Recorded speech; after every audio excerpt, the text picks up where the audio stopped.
Hey guys, this is the first video assignment for our What Would You Do exercise. So I chose the Great Smoky National Park mountain exercise in which we tackle the air pollution problem. So what's the problem? Acid rain. So over time there has been a buildup of certain molecules that have been oxides that have been turning into acids in the park, and that has been causing some acid rain. And it's becoming a problem. So we're in this panel trying to solve the problem. And we have, people with vested interests and proposing solutions. And one of the solutions is to tackle the acid rain. So basically just to tackle it. And then there's a farmer on the panel who describes, hey, we also have ozone atmospheric problems. So we're given the task of choosing basically between, listening to this farmer who says, oh, guys, we have ozone problems that could potentially help, or we tackle the air pollution problem, specifically the acidification. And so I chose the acidification problem solving because I knew that potentially that could actually help the ozone. I mean, that's just from my experience being a farmer, but to tie it into module 1, I would say there was maybe some bias going on the farm, like, hey, if we solve this, I will have more profit because of my crops. So I said, well, let's take it a step further, try to see how we can affect the environment, the ecosystem, and how that can really help the farmers' land, regenerate and be healthier.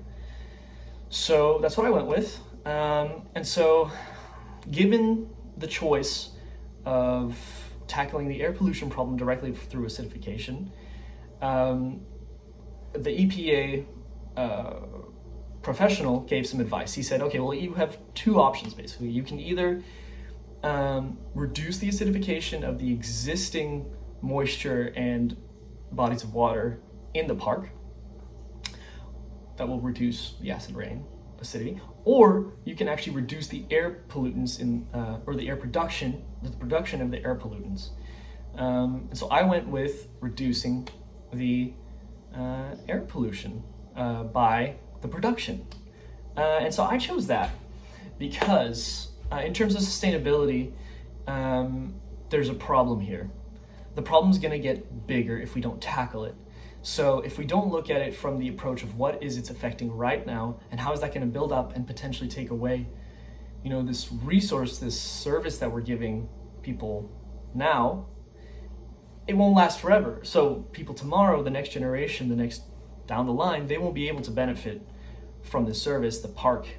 So it's not sustainable to just let it go and happen. I would even say putting a Band-Aid on it is also maybe not really a solution, but